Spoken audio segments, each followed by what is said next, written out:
जमाना शरिया का जब मामला पेश आया सन 2021 में अमीर शरीयत हज़रत मौलाना की रहमानी रहमतुल्लाह अलैह के इंसान इंतखाब का ज़माना आया, मैंने देखा उनकी तहरीरों को कि तहरीरों में दर्द है, कसक वो जो लिख रहे हैं मुस्बत लिख रहे हैं।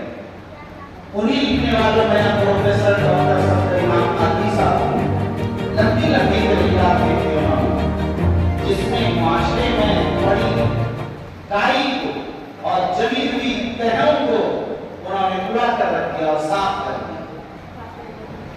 दूसरी जो खूबी मैंने देखी इमाम शाहिद आदिल की तहरीरात वो ये जो बड़ी खूबी आप महसूस करेंगे, जो हक लिखते हुकूमत के खिलाफ लिखने की जरूरत होती है तो लिखते हैं, वो ये नहीं देखते कि हुकूमत के खिलाफ लिखकर मेरे कुछ नुकसान तो नहीं हो जाए, मदरसा बोर्ड के मदरसे का प्रिंसिपल मेरे लिए मुश्किलात तो नहीं खड़े हो जाएंगे। बहुत से लोग इसके गवाह होंगे, मैं गवाह हूँ कि इन तहरीरात की बुनियाद पर उनके साथ मुश्किलात आए, सख्त मुश्किलात आए। मैं उस वाक़े को जिक्र नहीं कर सकता, मैं जानता हूँ कि सख्त मुश्किलात के घेरे में आए। मुझे कहना पड़ा मौलाना अरे हर मौके पर हर बात लिखने की क्या जरूरत है, तूफान गुजर जाने दीजिए, खामोश हो जाएगी। मौलाना ने मेरे कहने से हुक्म की बुनियाद पर रुक तो गए, थोड़ी दिन के बाद देखा कि फिर एक तेरी हुकूमत के खिलाफ। मैंने कहा मौलाना आप क्या कर रहे हैं? सच्चाई यही है कि जो इंसान सच्चा होता है, हक लिखने का आदी होता है, जानी का जो मिज़ाज होता है वो पीछे नहीं हटा करता है, वो उनकी फितरत में आती है। मौलाना ने तो किताबें लिखी हंगामी हालात में कि वो प्रिंसिपल भी, वो समाजी आदमी भी, वो शहर अररिया के हसास लोगों के दरमियान रहते भी, उन्हें पढ़ाना भी है, इंतजाम भी करना है, समाज को भी देखना है, सियासत को भी देखना है, लोगों की मजलिसों को भी अटेंड करना है, लोगों का ख्याल भी करना है, वक्त पे वक्त आने वालों को अपना वक्त देकर वक्त ज़ाय भी उनको करना है। ये सब कर लेने के बावजूद कुछ लिख लेना, लोगों ने सवाल उठाया, जवाब नहीं दिया। मैं आपको बताता हूँ वो कैसे लिख लेते, वो इससे लिख लेते कि फिर बदील लिखते। उनके जहन में जब आता है तो ऐशा की तरावीह पढ़कर रमजान में बैठते हैं तो सहरी तक एक मज़मून तैयार कर लेते हैं, फिर सहरी खा के सोते हैं तो अब रमजान स्पेशल तैयार हो जाया करता है। आपने देखा कि वो सियासत पर अगर कोई मसला आता है तो तज्जिया एक सही आदमी करता है। अल्लाह ने बचपन से उन्हें जहानत अता की है, उसी जहानत ने उन्हें इस बुलंद मुकाम तक, इस कौंसली और कमौनी में पहुंचाया। उसी का तकाजा है कि तहरीरात में वो बेबाक लिखते हैं, निडर होकर लिखते हैं और जो समझ में आता हक लिखते हैं। और जब वो लिखते हैं तो अल्फाज ऐसा लगता है कि जैसे सब बस्ता उनके सामने खड़े। हमारा इंतखाब कर लिया जाए तो हमारा, मैं कहा मैं कह सकता हूँ अगर आप रात मुझे माफ करें और इस करने की मुझे इजाजत दें तो मैं कहूँगा यहाँ बड़े बड़े उलमा और नक़ाद तशरीफ फरमा है। सच्चाई ये है कि मौलाना शाहिद आदिल एक नए तर्ज की तहरीर की इब्तिदा कर रहे हैं।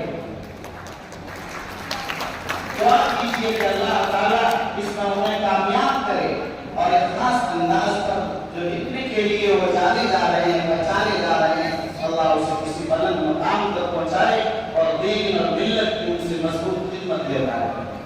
एक बात और आखिरी बात मैं कहकर अपनी बात खत्म करना चाहूँगा।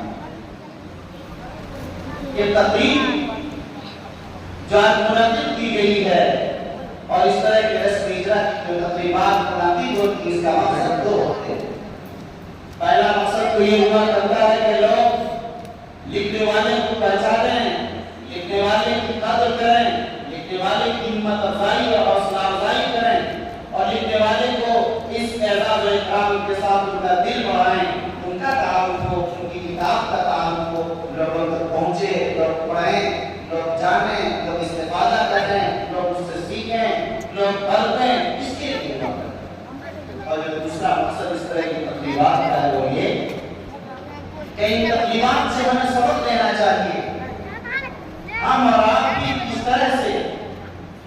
इस तरह लिखने की आदत डाल सकते हैं, इस तरह लिखकर समाज की रहनुमाई کر سکتے ہیں، کس طرح بول کر سماج کی قیادت انجام دے سکتے ہیں، کس انداز سے اور ملت کے لیے مفید اور نافع بن سکتے ہیں، ان کے کام آ سکتے ہیں، یہ سوچنا چاہیے۔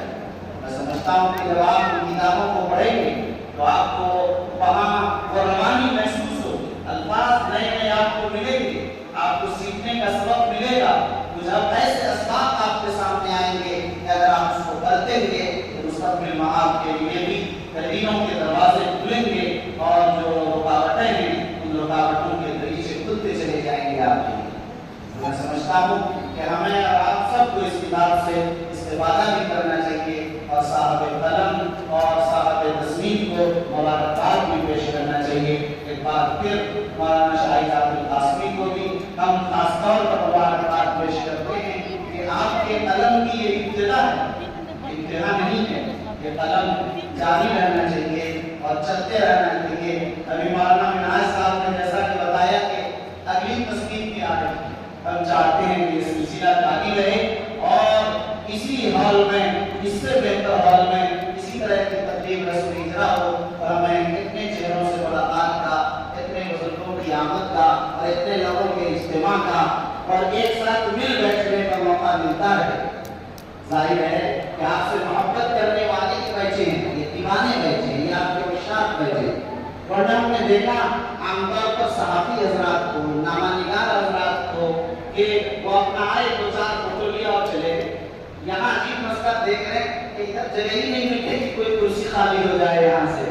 ماشاءاللہ، اللہ جزائے خیر دے ان کو، یہ سب آپ کے دیوانے اور چاہنے والے ہیں۔ اللہ نظر بد سے محفوظ فرمائے، اللہ آپ کے قلم میں مزید زور عطا فرمائے، اس کو ملک اور ملت کے لیے مفید بنائے۔ آمین۔ والسلام علیکم ورحمۃ اللہ۔